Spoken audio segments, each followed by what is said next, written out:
Are you wasting every single Sunday feeling like someone just stepped on your cheese? Feel like your only two options are having a fun weekend or having a productive weekend? Well then listen up, fellow raver, because in this video we're gonna show you how you can be on self-improvement and still have a good clubbing night. Let's get right into it. Unless you're unemployed, your weekend should start with a Saturday. On Saturday, what you're going to do is resist the urge to sleep in. No matter how tempting it is to stay in bed, get up so you don't reset your circadian clock and feel even worse afterwards because you're going to have to wake up early again on Monday. The first thing you're going to do on Saturday is eat the frog. It just means doing the hardest task of your day because your willpower fades over time. And for a lot of people, there's going to be some sort of house task they've been putting off, or anything to do with some paperwork, whatever it is. But apart from all the tasks in the house you're going to have to do, you also want to work on a passion project. Now, your passion project could be anything. It could range from starting a business to maybe doing some art and posting your art online on TikTok or something. Maybe making cupcakes. Whatever it is, it could be a passion of yours. It could be something you want to turn into a business. Everyone should have something outside of work or school that they're passionate about and work on the weekends. So you're going to work on that. This is going to be your deep work block.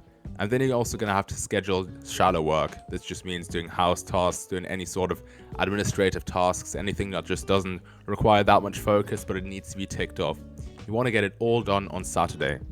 So by the end of the day, you finally reward yourself by going out. You're going to have a little party. Oh, and it's gonna be a good party, I can tell you that. See, if you're in self-improvement, you want to make your party count. By the way, when we're talking about a party, we talk about stuff like clubbing, house parties, social gatherings, and so on. This is not just limited to one type of party. You want to make sure that the evening counts. So when you go there, wear some nice jewelry, some nice clothing, and get a fresh haircut. Also, you want to leave at the peak of the party. You've probably heard about the rule that nothing good happens after 2. We actually would like to amend that rule and say that nothing good happens after 3. Kinda depends on the venue. See, here in London, a lot of the clubs actually open at 11, people start showing up at 12, so the party goes on for quite a while. So you need to be able to identify when the peak of the party is happening and leave right there. Remember, we want to cut out all the stuff that makes the party not worthwhile and just have the great fun of it. This is where we're going to apply the 80-20 rule, the Pareto principle. Make a list for yourself and identify the 20% of the things of an evening that make it a good night. And only stick to those 20%. You want to reduce the remaining 80% that are basically just going to cause you pain the next day. Just make a list for yourself right now and then come back to this video when you're done. Done? Perfect. For us, the 20% that make an evening very worthwhile are the dancing part and the meeting new people, having those light convos and just making some new friends. This is what's actually fun about going clubbing and so on. Drinking is actually not necessarily a part of this because we've learned how to go clubbing with minimal drinking. And you're gonna see that if you cut down on your drinking or just cut it out completely, you're gonna feel so much better the next day because you're literally avoiding putting poison into your body. I mean, that should be quite a huge motivator, shouldn't it? So, identify your 20% that give you 80% of the pleasure and cut back the entire rest because you want to make this evening count, remember? Part of this, as I just mentioned, is little drinking or no drinking. Here's a little pro tip for you. If you must drink, just simply drink in the beginning. You can get a bit tipsy and so on and just simply ride that buzz. If you get intoxicated in the beginning of the evening, you're not actually going to act differently later on because you're still going to be on that social momentum. So if you get intoxicated in the beginning of the evening, you're going to have a great night, but you can really reduce your drinking. Right, so next up we have the coming home part. This one is just as important as the partying part itself. When you get home, you want to have a proper routine, so have everything set up already. When you get home, first things first, have a small meal. This could be some bread, a toast, some small porridge, or just something to have in your stomach to give you a good night's sleep. And if you drank, just simply process that alcohol a lot better. This goes hand in hand with hydrating. We all know this one. Stay hydrated at the club and at home. Very important. You can get some free tap water at the club, it's no problem at all. Another life hack, and this one's actually bigger than you might think, is taking a hot shower once you get home.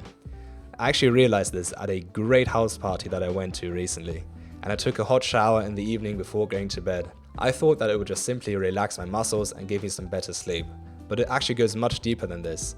When you take a hot shower, your body's trying to compensate for that temperature change and cool down itself, giving you some better sleep. Also, you've probably had this before. You wake up the morning after a party and you just feel really gross and sweaty and disgusting in your own body, giving you a really bad start into the day. You can actually get rid of this effect by taking a hot shower before going to sleep. You're gonna wake up feeling nice and fresh and therefore having the optimal conditions for a good day. So basically, set some ideal sleep conditions. Have a cold room, about 18.5 degrees Celsius. You can also take a supplement stack that's gonna help you sleep. Anything like tryptophan, valerian and so on helps. Just kind of look into this. Also, little bonus tip, there's actually a supplement called NAC that you can use for less hangovers. That's right, NAC is actually going to help your liver produce more of the antioxidants that break down alcohol, so you can take it before drinking, whilst drinking and after drinking. When you wake up the next day, the alcohol is going to be out of your system. This is quite a smart life hack that not many people know about.